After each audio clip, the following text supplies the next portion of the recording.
그래서 읽는 법은 추천하는 거는 초록 먼저인데요. 이제 초록이란 건 거기 영어로는 abstract라고 되어 있는 초록 파트는 그 논문의 모든 내용을 되게 잘 요약해 놓은 겁니다. 그러니까 그 논문을 쓴 사람들이 그 논문을 요약해 놓은 거예요. 그러니까 정말 제일 좋은, 제일 엑기스를 뽑아놓은 거라고 할 수 있겠죠? 그러니까 초록을 보면은 이 논문이 내가 정말 원하는 내용의 논문인지 아니면은 제목 겉보기로 봤을 땐 내가 원하는 것 같았는데 또 좀 방향이 다를 수도 있고 이런 식이기 때문에 그 짧은 한 10문장 이내에 되는 초록을 먼저 읽어보고 그 논문을 읽기 시작하는 게 좋은 것 같습니다. 그 다음에 이제 처음 접하는 분야는 용어 검색 같은 걸 해가면서 꼼꼼하게 공부를 하고 내 모르는 실험 기구가 있으면 그것도 찾아보고 모르는 물질이나 모르는 내용 나오면 그것도 찾아보면서 논문을 읽어 나가시면은 점점 그 해당 분야의 논문을 읽는 것이 훨씬 쉬워지고 훨씬 빨리빨리 논문을 읽을 수가 있게 됩니다. 그래서 이제 처음에 들인 노력이 정말 중요하다. 만약에 처음에도 대충 읽고 뭐 또 그냥 나중에도 대충 읽고 이러면은 그냥 겉핥기식으로밖에 지식이 쌓일 수가 없고 나중에 누군가랑 그 논문에 대해서 이야기를 할 때 조금 결국에는 머리에 남아있는 게 별로 없는 느낌을 느끼실 수 있을 것 같아요. 그래서 이제 처음에는 특히나 꼼꼼하게 검색을 하면서 읽는 걸 추천을 드립니다. 그 다음에 한 가지 팁은 이제 보고서, 여러분들이 읽는 그 논문이나 자료 하나하나가 여러분들이 나중에 쓸 보고서에 레퍼런스가 될 수 있기 때문에 잘 정리해서 저장해 두시는 걸 추천을 합니다. 저도 이제 고등학교 때 그냥 읽고 창 닫고 읽고 창 닫고 이러다 보면은 나중에 보고서 쓸 때 이거 나 분명히 어디서 보고 쓴 거였는데 이거 내가 어디서 보고 쓴 거지 내 피셜이 아니었는데 이거 레퍼런스가 어디지? 막 이런 식으로 막 검색을 다시 도로 해야 됐거든요. 그러니까 잘 정리해서 저장을 해두시면 좋을 것 같고요. 이제 논문을 읽는 법에 만렙이 가면은 비판적으로 읽기를 할 수 있어야 한다고 저희 교수님도 얘기를 하시지만 솔직히 이건 저한테도 그렇게 쉽지는 않은 것 같습니다. 정말 그 분야에 대해서 좀 많은 걸 알아야지 그걸 비판적으로 읽을 수가 있거든요. 그래서 하지만 늘 저도 그러려고 노력은 하고 있고요. 여러분도 그러려고 노력을 하는 게 좋은 자세인 것 같습니다. 네, 그리고 이제 그 다음은 이어서 연구하기에 대해서 말씀을 드려보려고 합니다. 아까 제가 주제를 잡을 때 주제를 뭐 구체적으로 잡아라 라고 하면서 이제 여러분들 선에서 보통 잡는 주제는 어떤 가설을 정해서 내가 그거를 증명하겠다. 이제 교과서에 나오는 연역적 탐구죠. 뭐 그걸 하겠다 라던가 아니면은 개발을 목표로 하겠다. 이런 식으로 주체적인 목표를 잡으라고 말씀드렸습니다. 그래서 저도 일단은 이 두 가지를 기반으로 어떻게 연구하면 좋을지 제 경험 이야기도 함께 풀어보려고 하는데요. 일단 가설을 잡은 경우에는요. 충분한 근거를 가지는 가설을 잡으셔야 됩니다.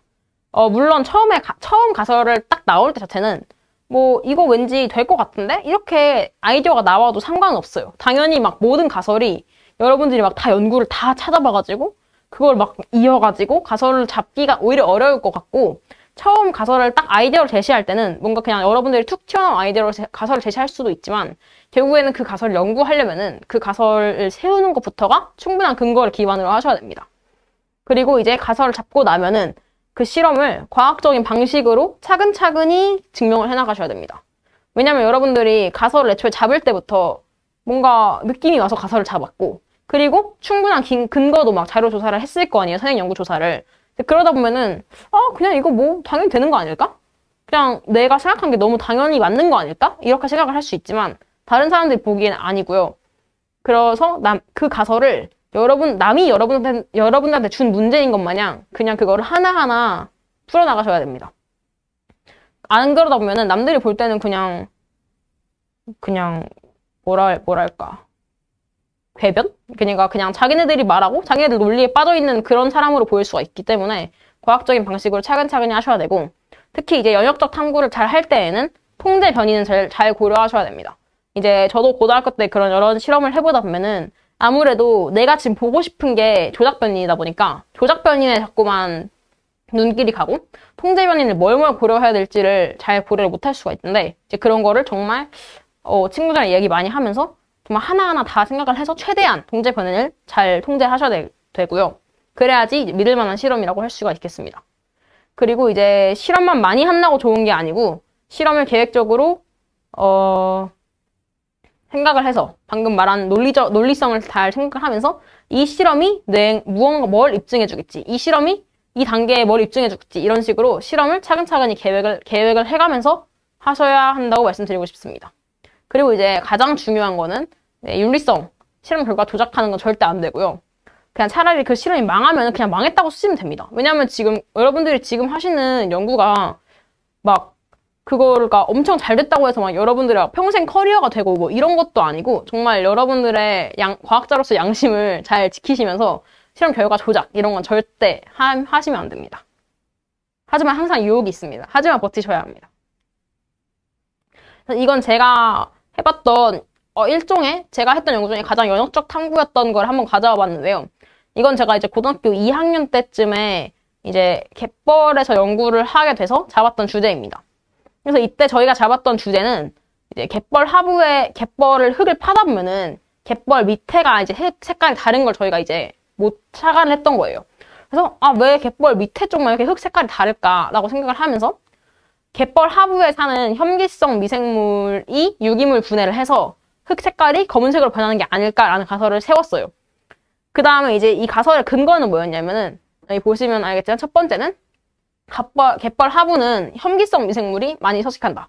갯벌 하부는 혐기성 환경이다. 이런 걸 일단 첫 번째 출발점이고요. 그 다음에 두 번째는 이제 미생물은 분해자이기 때문에 유기물을 분해해서 자연에 존재하는 다른 유기물이나 무기물 같은 걸로 분해를 한다. 이게 이제 두 번째 단계였습니다. 지금 이 PPT 슬라이드는 제가 정말로 그 당시 썼던 PPT 슬라이드로 옮겨온 거여서 지금 보니까 상당히 귀엽네요. 3번 같은 경우에는 진흙에 어두운 색을 띠는 유기물이 많이 포함되면 흙은 어두운 색깔을 띈다. 이제 이 세 가지를 저희가 막 열심히 검색을 해서 뭔가 저희들의 가설 근거로 삼았던 거예요. 그래서 이런 근거를 가지고 가설을 수립을 해서 연구를 해봤고요. 저희가 이제 연구를 한 방법은 이런 파이프 같은 걸 준비해서 그냥 갯벌을 그냥 어떻게 보면 시추를 한 거예요. 짧은 구역을 시추를 그냥 냅다 해가지고 그걸 파냅니다. 그럼 거기 이제 위에는 색깔이 갈색인 갯벌, 밑에는 이제 색깔이 검게 변한 흙 이런 식으로 단계가 있거든요. 그 다음에 이제 어떤 파이프들은 통기성으로 이렇게 안에다 빨대를 박아놓고 막 휘저어가지고 장치를 해놓고 다른 것들은 그냥 똑같이 입구를 막아가지고 다시 그대로 흙에다 다시 박아놓고 이런 식으로 해서 혹시 그 검은색 부분에 색이 변하나 하는 이런 실험을 이제 계획했었습니다.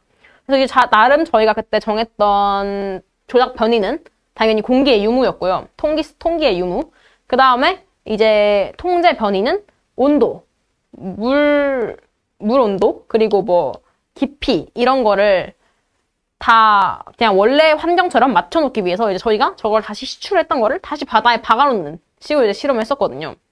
이제 그런 식으로 했기 때문에 저희는 나름 이제 그때는 저희가 할 수 있는 최대한 통제 변이를 통제를 했었다고 생각합니다. 근데 지금 보면은 솔직히 너무나 허점이 많고 실험 결과도 그렇게 좋진 않았어요.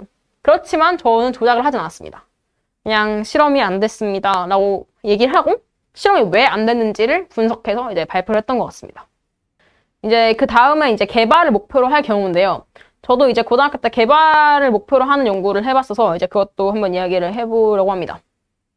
개발을 목표로 할 경우에는 저는 솔직히 주의할 건 딱 한 가지라고 생각합니다.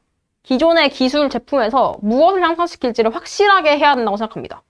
그냥 애매하게, 뭐 나는 그냥 새로운 거, 나는 그냥 더 나은 거, 뭐 이런 식으로 이렇게 모호하게, 아까부터 말씀드리지만, 모호하게 잡을 경우에는 그냥 뭣도 안 될 가능성. 그냥 막상 다 따지고 보면은 전 거보다 다 떨어질 가능성이 더 높아요. 그러니까 솔직히 고등학생들이 한 연구에서 기존의 것보다 모든 게 막 더 나은 제품 만들기는 쉽지 않으니까 이거 뭔가 이 한 가지라도 우리가 만든 제품이 혹은 기술이 전 것보다 이 한 가지라도 나은 걸 만들면은 그것도 엄청 성공한 것 같습니다. 그래서 이제 무엇을 향상시킬지 확실하게 하는 걸 정말 추천을 드리고요. 그리고 이제 개발을 목표로 하는 거에 대해서 실험 결과 조작하는 거 절대 안 된다. 이것도 마찬가지로. 이제 내가 만든 게 뭔가 더 나아 보이고 싶어서 실험 결과를 조작하게 되는 또 유혹이 또 생기거든요. 이제 그런 것도 꼭 잘 넘기고, 그냥 또 이제 내가 만든 건 그렇게까지 성공적이진 않구나. 네, 왜 성공적이지 않은지 분석해보자. 이런 식으로 하셔야 합니다. 결과를 조작하시는 건 절대 안 되고요. 이제 그래서 제가 고등학교 때 해본 개발한 연구에 관해서 갖고 와봤는데요. 제가 했던 거는 천을 가지고 만드는 물, 기름, 거름 필터에 관한 거였습니다. 이제 이 모티브는 이제 방금 1번, 2번이 그 근건데요. 이제 표면에 나노와이어를 붙이고, 나노와이어라는 건 이제 표면에 나노 단위의 조그만한 막대기들이 이렇게 다 뿅뿅뿅뿅뿅 자란다는 거죠. 뾱뾱이처럼. 그 다음에 그 위에다가 양친매성 물질이라고 해서 이제 물과도 친하고 기름과도 친한 물질을 붙이면은 이제 금속 주위에는 물과 친한 부분이 자리를 하고 그 바깥쪽으로 기름과 친한 부분이 자리를 하기 때문에 이 초발수성이라는 이제 물을 초발수성의 정의도 이제 따로 있지만 이제 방수, 그냥 쉽게 말하면 방수, 발수. 그러니까 물을 그 표면에 흘리면은 또르르 떨어지고 그 위에 물방울도 엄청 동그랗게 존재하게 되는 그런 표면을 만들 수 있다는 것이 첫 번째 근거였고요. 그 다음에 필터에 소발수성을 부여하면은 그 필터 자체는 뭔가 원래 필터는 액체는 그냥 통과를 하잖아요. 근데 이제 그 필터에 초발수성이 부여가 되어 있다 보니까 물과 기름이 섞여 있는 것을 넣었을 때 물은 초발수성 때문에 통과를 못하고 기름은 그냥 통과를 할 수가 있기 때문에 물과 기름을 걸릴 수가 있다. 이런 필터가 원래 기존에 있었습니다. 그래서 제가 그때 했던 거는 기존의 물, 기름 필터는 종이로 다 되어 있는데 종이에다가 뭔가 초발수 처리를 해서 물, 기름, 거름 필터를 만드는데 그럼 혹시 나는 천으로 만드는 물, 기름, 거름 필터를 하면은 뭔가 조금 더 다회용 이런 것도 가능하지 않을까? 이런 생각을 했던 것 같아요. 그러니까 물론 제가 만들었던 저 물, 기름, 거름 필터가 기존의 물, 기름 필터에 비해서 솔직히 말하면 장점이 별로 없어요. 근데 저는 이제 제가 잡은 포인트가 확실하게 있잖아요. 일단은 천으로 만들어서 혹시 다회용이 되려나? 하고 이제 저는 천으로 만들었다. 그리고 다회용으로 하는 방법을 개발해보겠다. 이런 쪽에 제가 초점을 맞췄던 거죠. 그래서 이제 그때 연구를 열심히 해서 아마 교내 대회에서는 성과가 있었던 걸로 기억을 합니다. 그러니까 이런 식으로 솔직히 정말로 산업적으로 나은 걸 만들긴 쉽지 않으니까 뭐라도 차별화된 걸 하나 잡아서 그쪽으로 개발을 해보시는 걸 추천드린다는 이야기입니다.